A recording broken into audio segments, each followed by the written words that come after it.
Recently, I found myself without a sponsor, and, I did feel dead. I felt like dying.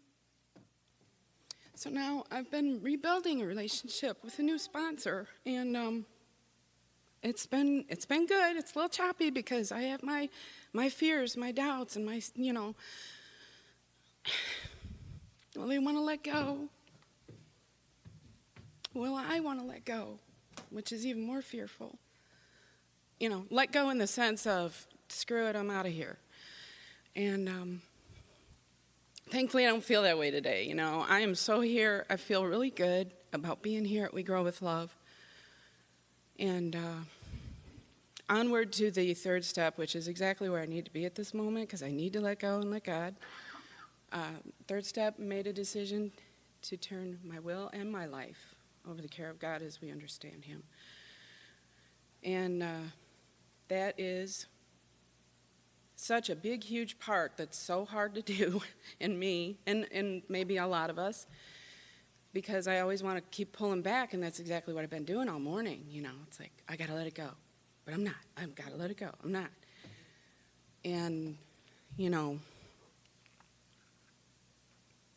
because I think I should be able to think my way through this, trying to figure out, what am I going to say? I think I said it all yesterday. How am I going to say it today?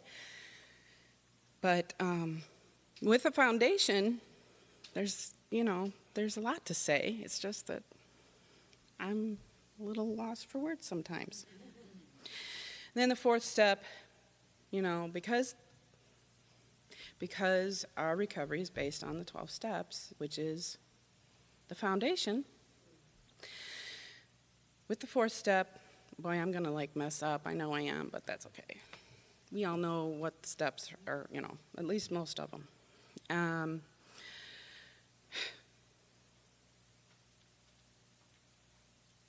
Made a fearless and moral inventory of ourselves. Yeah. And then there's where the sponsor comes in again, because the fifth step is where I give that over to my sponsor, and then we figure out, okay, where are all my defects? Step 6. And, actually, honestly, I haven't made it through all 12 steps, due to sponsorship constraints at times and my own procrastination. Probably number 1 on my defects. But thank God, I have some stamina as far as staying. Plus all of my support network. Just looking out at everybody, seeing the old familiar faces, seeing the new great faces, it is so encouraging, just everybody.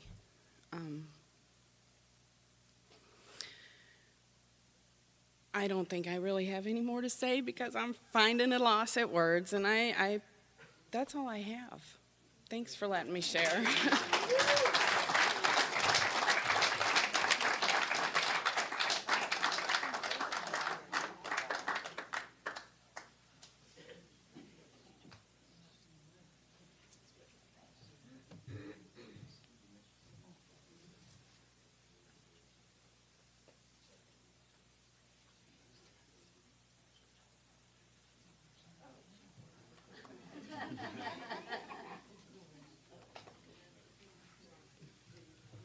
Thank you, Dina.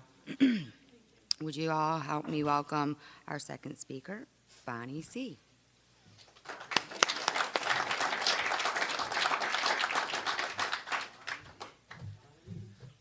Hi, I'm Bonnie. I'm an addict. Man, I thought there used to be a clock up there. Not that I would look at it. But I guess if it's time for me to shut up, somebody can say, thank you, Bonnie. So I know that. I'm really grateful to be here. And I've given this topic, some thought. And when I got here and, it's about speaking in a workshop, well, which one do you want to speak in? Well, you pick one. You pick it. I don't want to pick it. I'll look for the easier, softer ways, so you pick it, And I think this was a good one. I didn't even see all the workshops till this was picked for me, and this was a good one for me because it is really where I'm at today. And I really hope, I'm a member of Narcotics Anonymous, and I work the Narcotics Anonymous program. And I love when people come up to me and say, oh, I loved what you share. But my goal someday is for somebody to come up to me and say, I love what Narcotics Anonymous has done for you. Because that's what this is about, what Narcotics Anonymous has done for me. And I'm not unique. You know what? I drug my ass in here like everybody else. Sick and tired of being sick and tired, and what I was doing wasn't working and didn't know what I was going to do, but somehow I ended up here in Narcotics Anonymous. And it's a simple program with a set of principles, written so simply I can follow them in my everyday life. And that's what it is. And so I was thinking about the foundation, and, we hear things in meetings, and, we have our own opinions and experiences about those things. And I learned early on to read the literature. Our literature is not like a rule book. It's the experiences of thousands of addicts. They invented the wheel already. I don't need to reinvent the wheel. And, I hear a lot of times about the first 3 steps being the foundation. Well, I guess if you only want your foundation to be that big, the first 3 steps can be your foundation. But you know what? I'm a big girl, and I need a bigger foundation than that. So it is about, for me, working the steps. And when I got here, I had a foundation in my life, but it was shit. It had wood rot and probably insects and termites and all kinds of crap eating away at it, and it wasn't a very good foundation. It was not holding me. And so I get here, and I'm able to build a new foundation. And, I look at the steps as the bricks in my foundation. And then I look at all the other stuff that Narcotics Anonymous gives me as the mortar and the things around the bricks. So I actually got some mortar first to patch some of the holes in that shaky foundation. I got the meetings, go to meetings, 90 and 90. Thought it was an insane idea at first, and then someone reminded me I used every day. Why is it so hard to go to a meeting every day? So that was good filler in between them icky bricks I already had. And then, women with women and men with men. But I don't like women. I don't trust women. I don't need women. Well, when I was able to let go of that shit, because the truth is I had such low self-esteem that all I thought I had to offer another human being was of the sexual nature, and I wasn't going there with women, so I had nothing to offer them. So it wasn't that I didn't like women, I thought I had nothing to offer women, so why would they want me? But once I got past that and faked it till I made it and stalked the women and hung out with them anyways, there was some more, stuff in between them bricks that I had. And that's what helped me every day, just don't use no matter what, because I did have some bricks, but I needed to pack them in there. And, there was this prayer thing, and I have a God of my understanding when I got here. And they, it was great because you people said, doesn't matter. Doesn't matter that you don't have a God of your understanding. You keep coming back, you'll get one. Right now, just pray to whatever. So every day I prayed to whatever, and there was some more mortar in between them bricks. And then it was some crap in my foundation I had to remove. So you guys said, you know what, you gotta let go of old people, places, and things. So as I got rid of those friends that I had nothing more than a using relationship with, got out of those places that had nothing more than a drug-seeking relationship with, let go of the things around my house that maintained my drug using, that was some of the crap. Maybe it was the termites or some of the crap in the foundation I was able to remove. And, I had to do some of that before I could actually get a brick in there. Then there was the sponsor. Sponsor's got a lot of mortar, holds a lot of them bricks together, and sponsorship is the heart of our program. I did not know how to live, and I needed someone to teach me. And I had to find somebody who had what I wanted, because I'm not going to learn from someone who doesn't have what I want. And I knew when I got here, I didn't know a lot, but I knew that if I was going to be in pain and hate myself, then I'd just continue using. So if I was going to get clean, I needed to be happy. So I needed to find someone who was happy, someone who felt good in their skin. And that's what I did. And So we began the steps. And with step 1, I get to lay a brick. I get to admit for the first time in my life that, you know what, I didn't ask to be an addict, but I am one. And that the addiction caused the problems in my life, that probably a lot of things that were horrible in my life wouldn't be there if I wasn't an addict, but I didn't ask to be an addict, but I am, And so that admission was very powerful brick for me because, I can't work on a solution if I really can't see the problem, Got to find the problem to find the solution. And then in step 2, I get to put another brick up. And that brick was believing that I could even build a frickin' foundation that would hold me, And that's what happened in 2, is I came to believe that I didn't have to live like that anymore. Step 1, I understood how I was living. Step 2, I don't have to live like that anymore. And in step 3, then is the commitment that I'm not going to live like that anymore. I'm going to change. And it's so funny, I was thinking about that. I was thinking, I want things in my life to change, but I don't want to change for them to change. And that's just, that's some of them old bricks I need to get rid of. Because, nothing changes if nothing changes. I was in food service a lot, and I had to take a lot of these service at sells kind of things. And even before I got Narcotics Anonymous, that was one of our sayings. If you always do what you always did, you always get what you always got. So we learned, if you want to make more tips, you need to give better service. Well, that was so applicable when I got here. That was actually a nice brick that I had in my foundation, one that hadn't been corroded, that I could keep there, is, mortar and filling, knowing that I do get a choice today. If I'm living the way I'm living, it's because, I'm probably choosing that, So then anyways, we get to 4. 4, what happened is I got to take a good look at all my bricks and mortar. And I got to sort out the really good, nice bricks that could stay there and the really crappy bricks that had to go. Good to tell the difference between good mortar that would hold my bricks together and shit that was just going to dissolve in a storm and not hold nothing together. And then in 5, I got to share that with my sponsor, and some of my bricks I had in the wrong pile, and that's why I need a sponsor so she could help me sort those bricks better. Because, bricks that I thought were good, mortar, you think that's really working out for you? It didn't work out for me, If you want to keep it, but, I'm just sharing that didn't work for me. And so that was a good way to sort the rubble, really sort the rubble. And then in 6, I had to be willing to let go of all that crap I've been holding on to for a long time. Do I really want to live differently?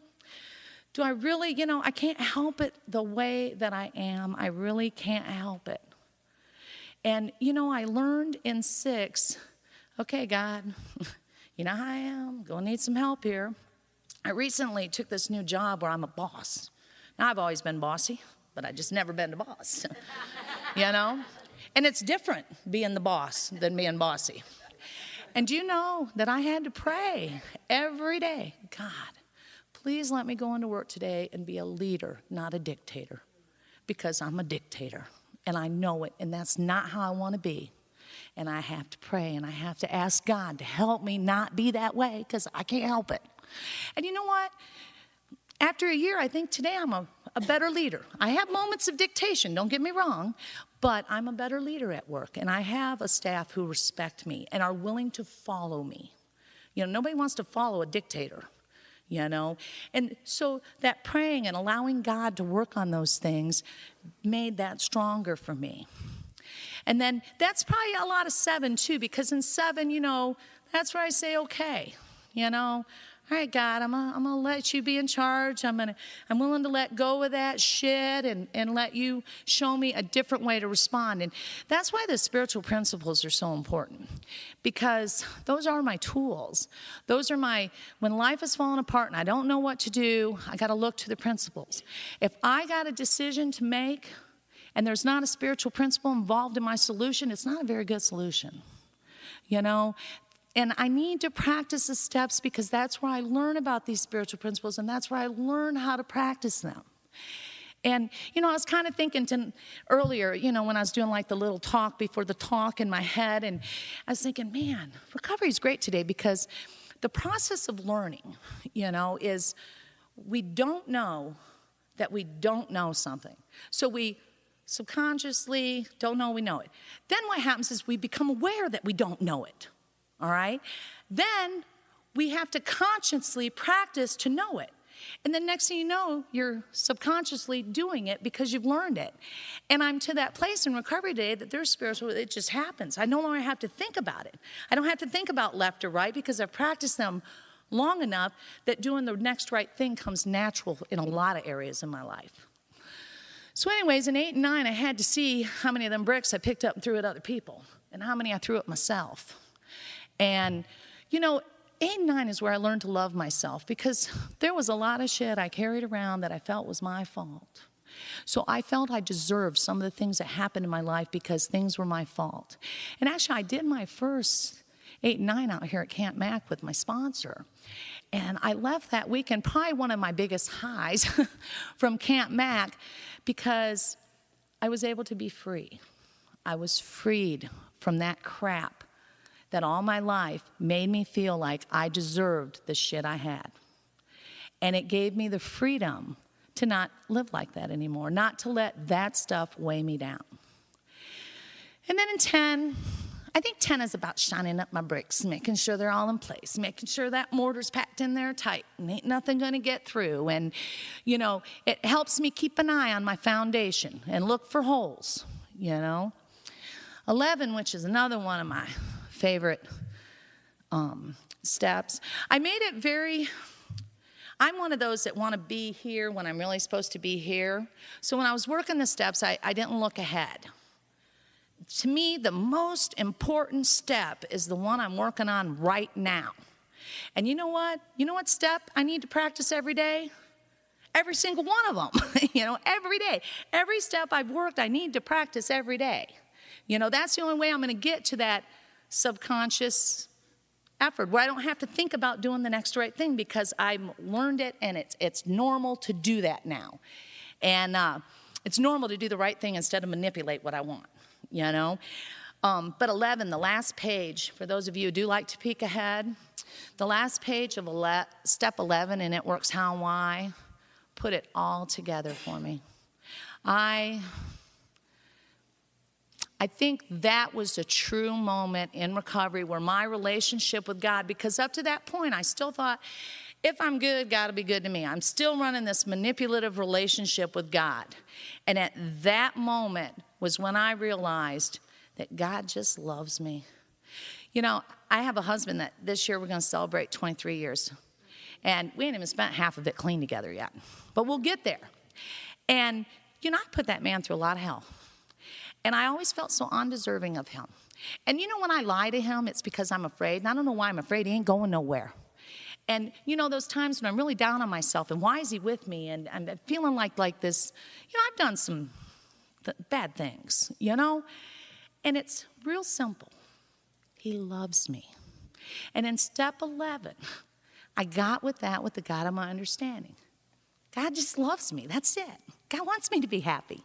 It's okay. It was that freaking simple, And then step 12, that's a very important brick because I've recently learned how important it is that we keep what we have by giving it away.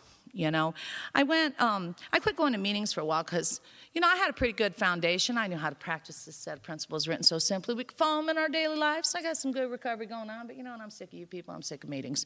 I'm sick of nobody being enthusiastic about recovery because this is a goddamn good thing, and we should all be jumping and dancing and singing because we're clean today. So I'm not going to meetings. I'm sick of that. And God, because God just simply loves me, always made sure that I had to share that recovery. Be it coworkers, be it family members, be it something met that need because that is a brick in my foundation that needs to be there. That holds a lot of my foundation together and I absolutely need that. And what I've learned is all this fellowshipping and the women in my life, the men in my life, the people in recovery, that's very important mortar in holding those bricks together. And I learned through my not being around NA how much I needed NA. That to have a solid foundation, I need the bricks and the mortar. I need both of them. And my foundation isn't going to be solid if it's not complete. And, of course, I rolled back around the steps, and it's not about the drugs. It's about other things in my life. And, again, today, I've rolled back around because, I don't take care of myself physically. I don't take care of myself financially, and that's insanity. And I want to be healthy. And you know what? Me and my husband are blessed. We have jobs that have security. We have a home we're buying. We have things that I thought I would never have. But I'm not being very responsible with those things. Not at all. I'm a blessed woman. I don't come from a family with a long history of all kinds of illnesses. So basically, I was given good genes that I'm not taking care of. And so that's where I'm at today. I'm putting some bricks on that foundation. I'm building a foundation where, you know what? When I'm 60, I don't have to be broke. When I'm 60, I don't have to hurt when I get out of bed every day. So that's where I'm at today because I really believe that nothing changes if nothing changes. And I have this disease of addiction. And the treatment for the disease of addiction are the steps. And any area of my life that I feel the disease is in charge of and I am not, just got to work some steps. And I'm like the rest of you. At the beginning of the step, I don't want to do this frickin' step. I don't want to write this down. I don't want to feel this. And at the end of the step, I'm like, oh, I got to the other side and life is good and I'm glad. And then we go to another step and it's, again, I don't want to work this step. I don't want to do all this work, And it's a process, but each time, I do resist every single step at the beginning, but I do it anyways because I had great people in Narcotics Anonymous who said, Bonnie, you don't ever have to use again. And you can live in your skin. And you can become an acceptable, productive member of society. You can be happy, joyous, and free. Just follow us. That's all I had to do. Is follow them. I didn't have to invent this, create the wheel. I just had to follow them. I had to find the people who had what I wanted and stalk them, And I am so grateful today. And I am, it's not often today that life really beats me up. And you know what? When it's beating me up, most times because I'm feeling sorry for myself. Because there's a solution to every single problem that I'm faced with. And if I'm willing to find the solution, that's all it takes. I honestly feel good in my skin today. This morning we were doing the debate. Man, I just want to stay in my pajamas, go eat breakfast. Oh, shit, I got to do that workshop. Can I go in my pajamas? Then we justified it. Well, this is how great my foundation is today. I can show up here in my pajamas. But in the end, In the end, the truth is part of taking care of myself. You know what? I need a shower. Yeah. So, I'm learning that. I'm learning how. I've started little baby steps. I'm only halfway through the third step. But just so you know, I am exercising on a regular basis. Now, that may not seem impressive to some of you, but you're talking to a woman who never exercised. I never understood the your money, my husband owes me $20. We've always been through all the money in one pile and overspend it together. That's just the way our house works. You pay the bills, overspend the rest, that's okay. More money will come before those checks bounce. You know what I'm talking about. Yeah. So anyways, I'm talking to my sponsor and she's just sharing with me, well, he has his account and I have my account and he has this money coming in and I have this money coming in and he pays these bills and I pay these bills and then, we each whatever's left in our own thing that we can spend however we want to spend. And I thought, if you keep doing what you always do, you always get what you always got. Maybe I need to separate these piles of money, It'd be something different. Okay, well, to do that, I'm going to have to go tell my husband how horrible I am at managing this money, that we spend a lot of money we don't really have. That if you want something, I'm going to give it to you. I'm not going to say, but honey, we only got $20, And that was scary to me because sometimes I forget he just loves me and he ain't going nowhere and it's all right. And sometimes I do things that are going to disappoint him, but it's all right. So I muster up the courage and I say, all right, honey, how we're doing bills now ain't working. Can't save any money. Oh, yeah, all the bills are getting paid, but I'm tired of all the stress. It's not. We're never going to have anything when we're older if I keep doing it, because I can't do it. I've tried. I can't do it. So you're going to take your checks and you're going to pay these bills, and I'm going to take my check and I'm going to pay these bills, and you're going to be responsible for this, and I'm going to be responsible for this, and we're going to try. And I'm going to try my best not to take the control back from you, because that's how I am. And you know what? His money is never in the hole.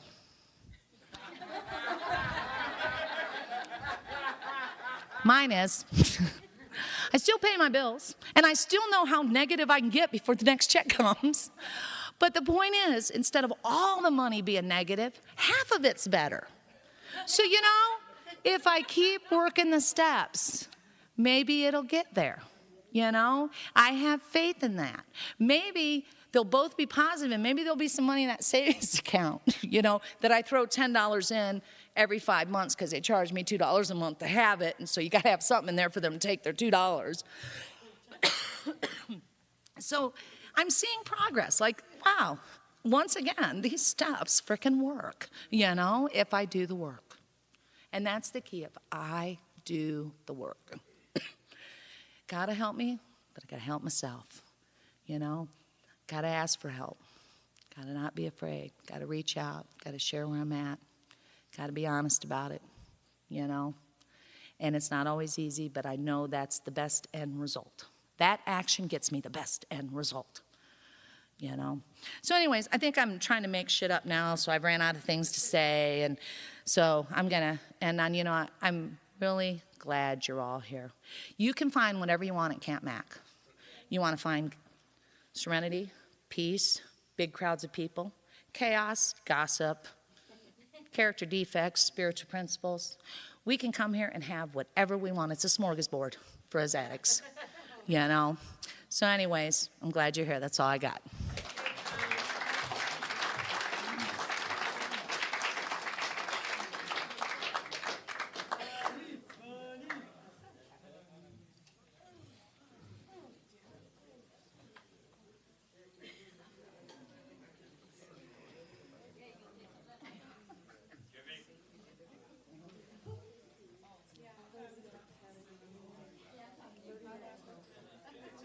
Okay. Thank you, Bonnie. We're going to open the mic up now for anybody who wants to share.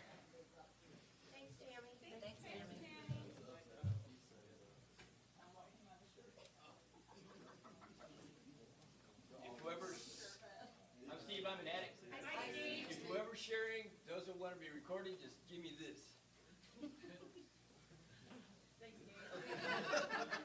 You didn't give me that option. Don't, you're going to do that. Yeah, okay.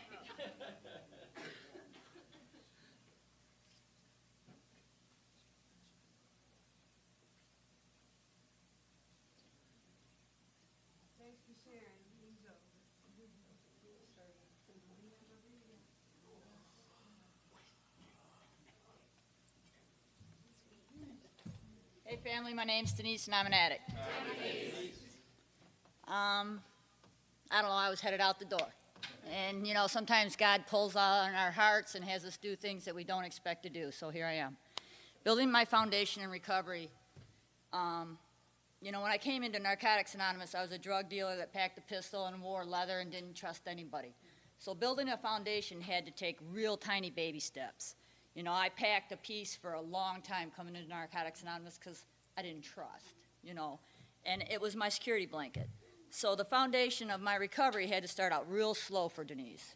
I went to meetings, I was in therapy, I lived in a 3-quarter house because I was trying to get my kid back from the state of Michigan. You know, they said when you get your head out of your ass, maybe we'll give your kid back. So I started to pull it out, you know, and then I had to wipe the shit out of my eyes so I could see. And all of that took a foundation of recovery. It took living the steps. Not just reading them, not quoting them, but actually living them. It took dropping piss 3 times a week, clean.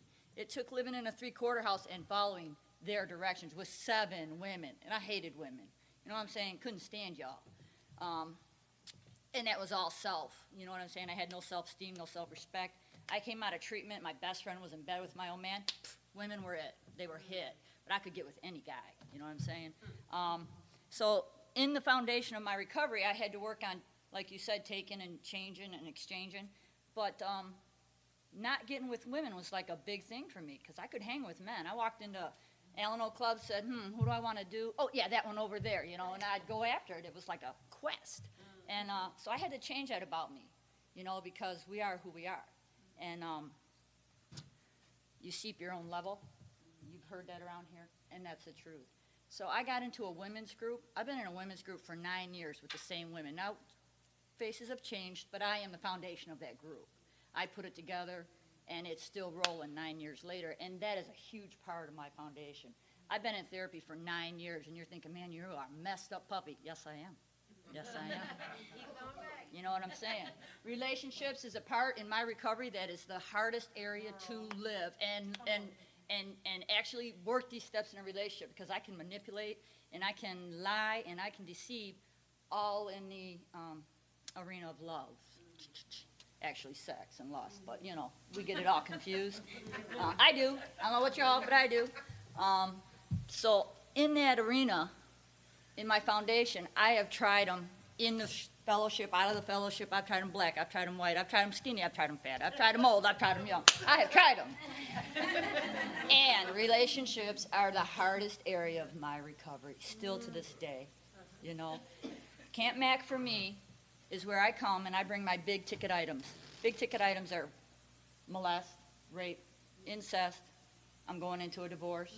So this weekend I have decided that I'm going to work on a relationship because I'm ending a marriage. I've been with this man 15 years and I'm ending it. And it's like a piece of me is dying.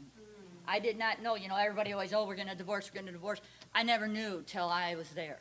And now I'm there and it is just like, whew, it's hit. And it really makes you look at yourself because I own a huge part of this breaking of this marriage. And I've got to own my character defects. I've got to own my shortcomings. I've got to own where I've lied, cheated, stealed, deceived, and spent that money we didn't have. When she was talking about that, that was just so me, you know. Oh, my God, you know. But the hugest thing is I've never trusted a person for a sponsor. I had one woman for 5 years, and she took all my shit and hung it out on the NA line. So that just shut me down. I don't need them.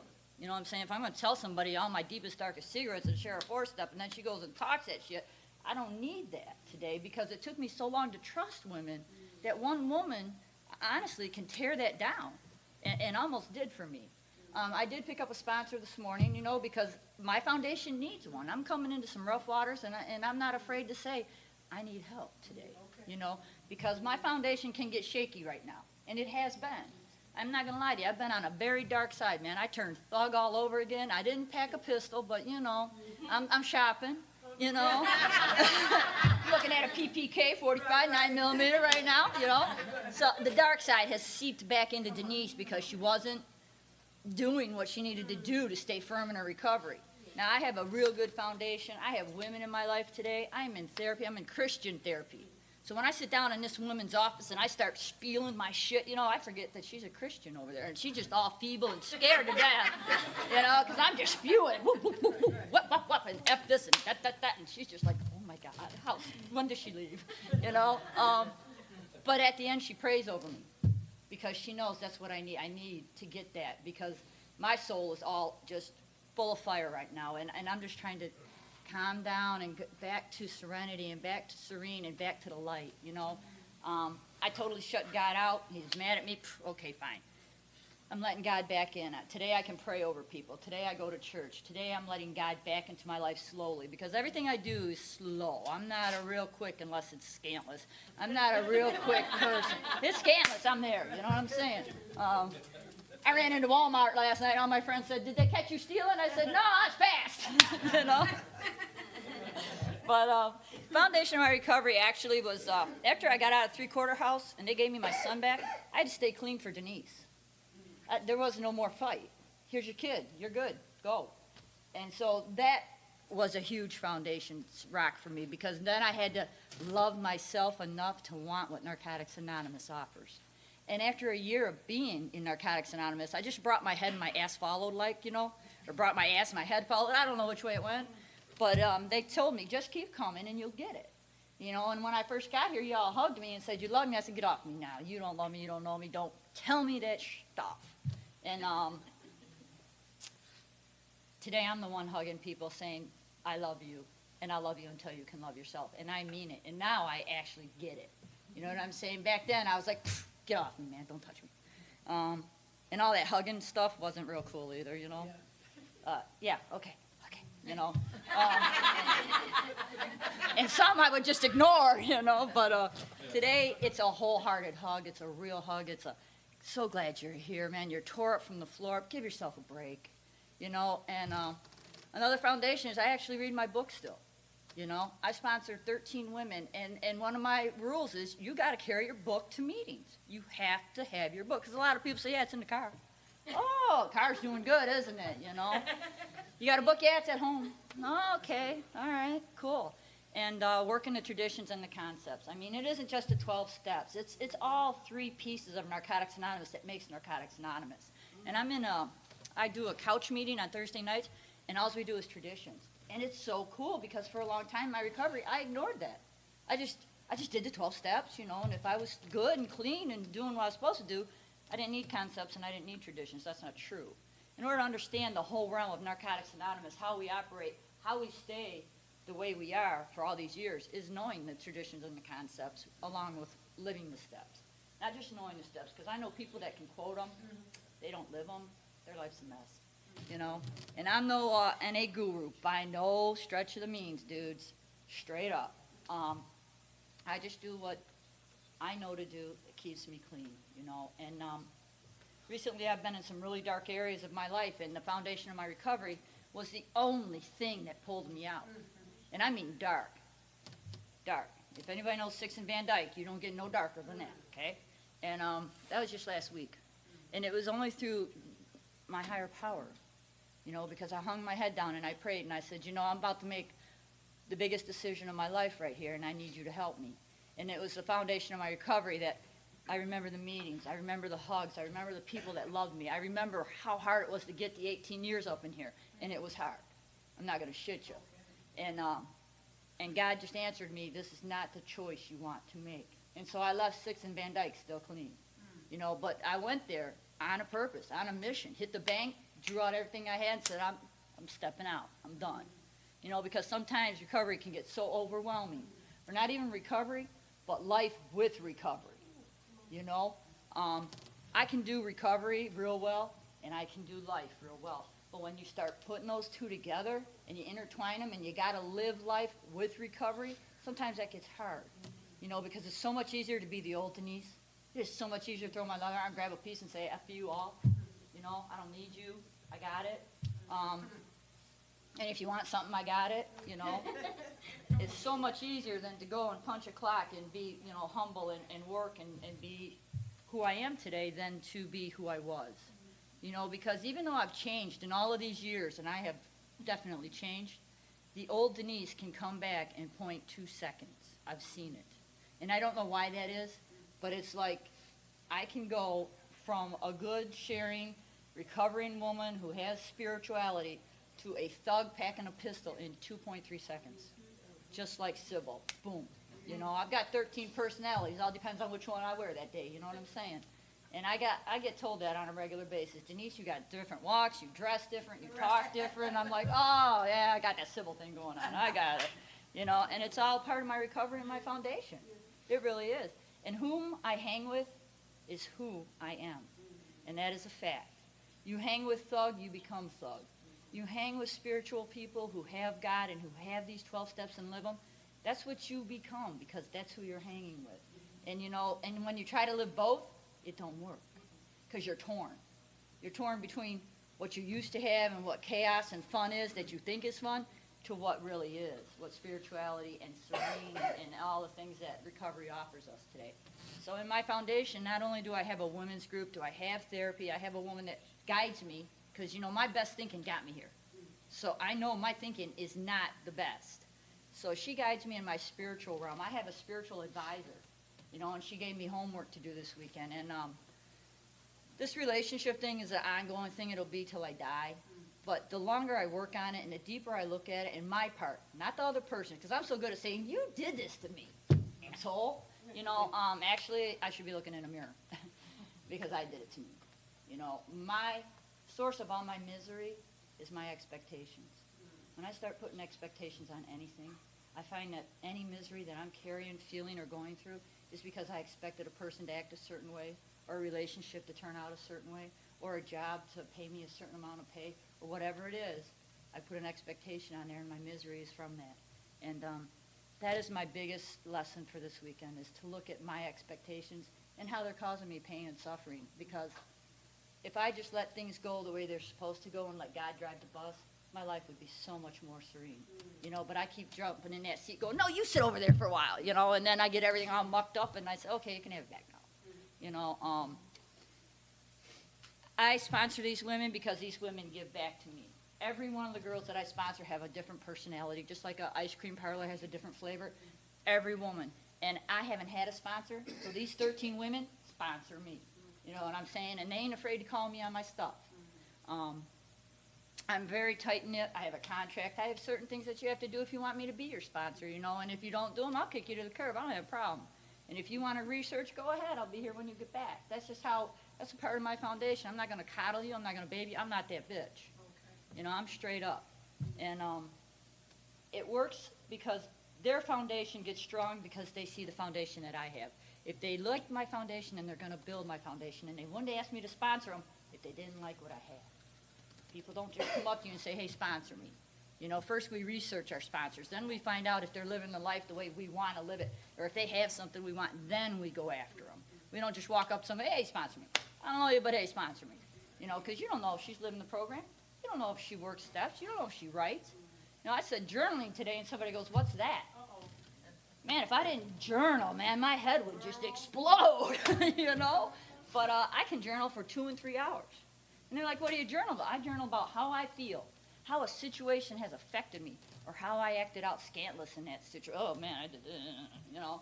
I just tell on myself, and I started out every time, dear God. You know, it's almost like a prayer. But 18 years of journaling, I can go back and see how I got through death, how I got through a relationship, how I got through stealing and didn't get caught at work, and how it made me feel. How, I mean, just all the different things, and that's what a journal does. It's like a map. And actually, I call it my library. I go to my library, and I look, oh, okay, that's how I got through that. Okay, then I didn't use. Okay, maybe I'll try that again. You know, and it works for Denise. And I can see where I grew. You know, if I don't see my growth, I'll quit. I will hit the door and get the biggest case of efforts. You know, because I'm not growing, I'm not changing, and I'm not seeing it. If I don't see it, if I don't see results, why stay? You know what I'm saying? Just to stay clean ain't enough for me because I have a thinking problem. Just because I set the drugs down a long, long time ago, I am still got the thinking problem going on in my head from day to day. And every day, because of life, on life's terms, it changes. And so in order to stay on top of it and to live it serene, I have to change. I can't just stay in my old way that I was yesterday because it's not going to work today. And I know that. And so the hugest thing in my foundation is actually is my higher power. You know, he carries me. He brought me in here. He has loved me no matter what I do, no matter how scantless I get, he's been there. And when I am on that pity pot and I'm sitting in front of the dope house and I want to pack, he's the one that takes my ass back to the other side of 8 Mile. He's the one that tells me in my heart, this ain't what you really want. You know, even though my head's going, yeah, this is what you want. It really isn't. It's just a bad decision at that second. And I haven't made it, but that doesn't mean that I haven't sat there and contemplated it. You know what I'm saying? And that doesn't make me a bad person. It doesn't mean that my recovery is shaky. That just means I get a case of the efforts, and I really act on it. I don't just talk about it. I don't go to me and say, yeah, well, use. I ain't going to tell y'all. I'm going to go use. And I don't have a relapse winding door on my recovery. If I go out, niece ain't coming back. I couldn't live that shame, guilt, fear all over again that I felt when I got here. So I don't know that I would come back. I would just say goodnight and step out for a while. And God gave me life, and I got to give it back to him. And I know that's the truth. And I try and live that today. And having a higher power means that I have to live a certain way. And not by anybody's standards, but by my own standards. What am I willing to accept? What behavior am I willing to approve of? What am I going to co-sign in Denise's character defects today? You know, and that's part of your foundation. It really is. When you take a look, you do a 10-step every day, and you look at how you cheated or how you lied or how you did this or that, whatever it is, it's taking a look at you. That's your foundation, because without taking a look and an inventory at how you treat people or how you act or how you did a situation, how are you going to know where you need to change? How are you going to know when you're scantless? How are you going to know when you want to use and you don't even know you want to use, because it's in the back of your mind, not the front of your face? You know, because it seeps up on us slowly. Very slowly, but the next thing you know, you're down, you're out, you're hit. And you don't even know how you got there. And I see it every day in Narcotics Anonymous, because people feel they have to research for us. You know, some of them have to die in order for the rest of us to live. And that's how we come and fill these rooms, you know. And I've buried many, many people in Narcotics Anonymous. And it doesn't mean they worked a bad program. They made a bad decision, a split decision. You know, I get up every morning, I ask God, let me do his will, not mine. And please get me through the day clean. And I thank him every night that he blesses me with that. And he is the hugest brick in my foundation, because without him, nothing is possible. And when I can't carry me, he carries me. And when I lay down and I'm lonely, he holds me. I just ask him, hold me, man, because if you don't, I'm going to find somebody. I'm going to slip, trip, and fall on a dick real quick. You know? And that ain't no shit. That's straight up, man. And I ask him to hold me, and he does, you know, so I don't have to go searching for that lust. I don't have to go searching for infatuation, even though I do, you know, because I'm who I am. And I haven't quite worked on that yet. But this weekend, I'll take care of it. Thanks.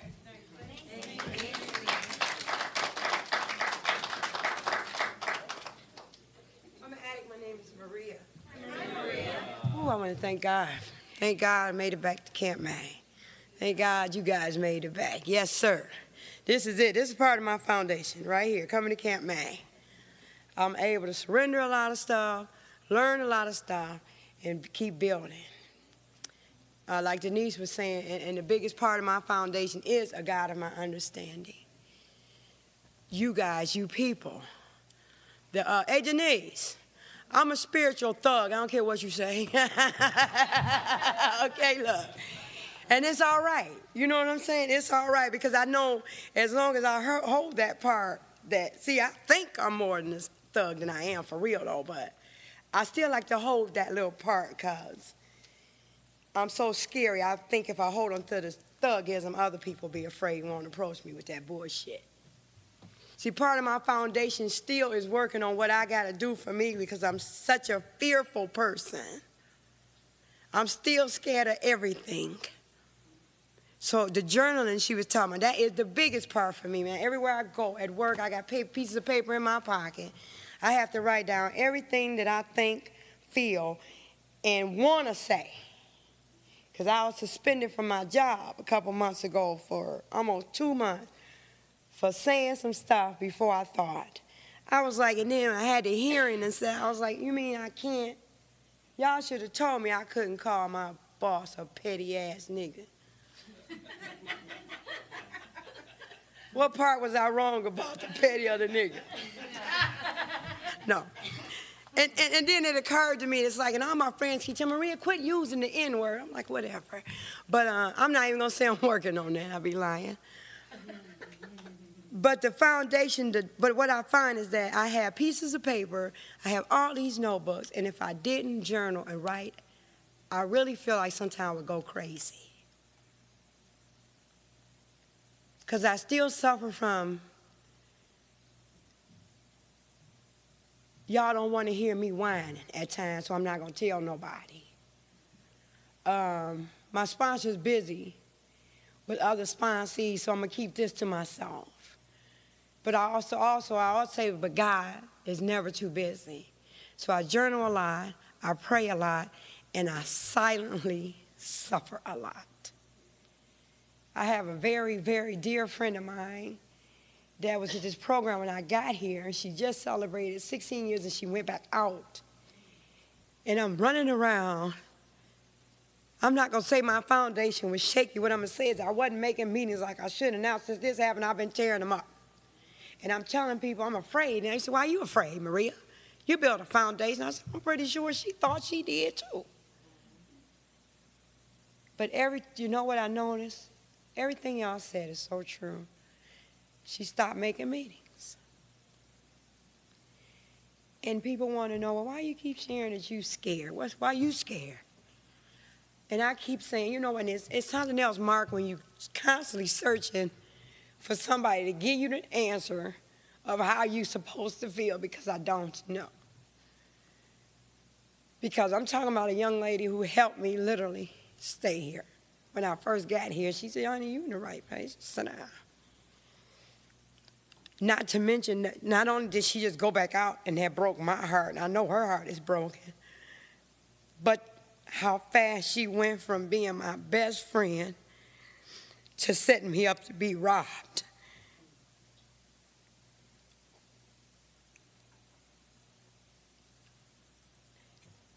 And it's like, ever since it happened, I just want to keep going. By the way, Mark, I lost my last brother, December the 8th. So I don't have to come here 2 more years and tell y'all another one died, because I don't have any more.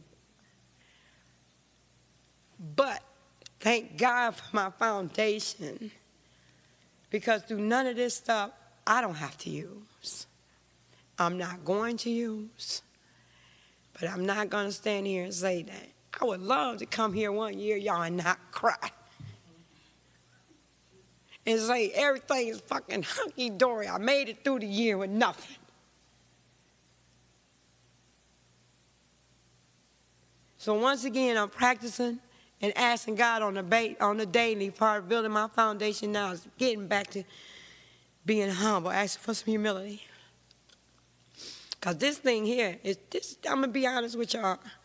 When that girl went back out, that hurt worse than my brother dying. That pain is worse. Because when she came by my house, I was like, who is this? And I'm going to be honest, I got scared. It frightened me. It frightened me because in August, I'll have 13 years. Now I feel like, why am I so damn scared? Because, again, it showed me this shit can happen to anybody. Nobody's exempt from this sorry-ass, bad-ass disease. You know, Mark? And I come here to cleanse. I'm going to be honest with y'all. I come here to cleanse, to refuel, to go back, to reiterate my gratitude, because I'm grateful that I didn't go with her. I'm grateful that in my heart, some kept saying, don't open your door for her no more. Why she keep calling you? You know, 'cause she know when we get clean, we got a few dollars. You know what I mean? But it's not even so much of that. It's just to see how fast her spirituality just died. You know? I mean, I really don't know this woman now, but like I said, I know the topic is, and I'm very grateful. I'm grateful for Camp Mac. It always right on time. You know, you be so full up to here, be like, here we go again on Thursday. I'll be ready to go. You know, registration ain't till 3 on Friday.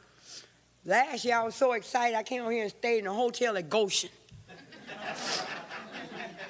I ain't lying. I pulled in there. I was like, shit, I'm going to order some pizza. I'm going to sleep in Goshen. That's because I couldn't wait. I just couldn't wait, you know. And I took off yesterday morning, man, about 8 o'clock. Get the fuck out of here, Camp Mac, you know. Really. Because, you know, all you guys are a part of my foundation. And every year I come here, man, I just know. And it amazes me. I be like, damn, they remember my name. I don't even have a tag. Y'all be like, hey, Maria. And I'll be like, hey, you. You know, whether I remember your name or not, Amanda, Bonnie, Mark, Avis, Jonathan, Walter, Dina, Steve. Look at it, I'm getting better. See, I'm practicing. I had a stroke. My memory is messed up. So I said, I'm going to start practicing saying y'all names. You know what I'm saying? Because y'all part of the foundation of saving my life. Just for today, y'all, I'm going to disappear for a little while, a couple hours, because I got to go get with God. so he can do his thug thizzle. See, I still, God, my God's a thug too. That girl talking about, you understand? Because I got to do whatever I got to do for me. And just for today, I'm so grateful. I'm so grateful. I am so very grateful that I'm not getting high. If nothing else, I'm just so grateful that I don't have to use no dope. No matter what else happened, Mark, I do not have to use no dope. And that's a wonderful freedom. It's a wonderful thing, y'all. Thanks for letting me share.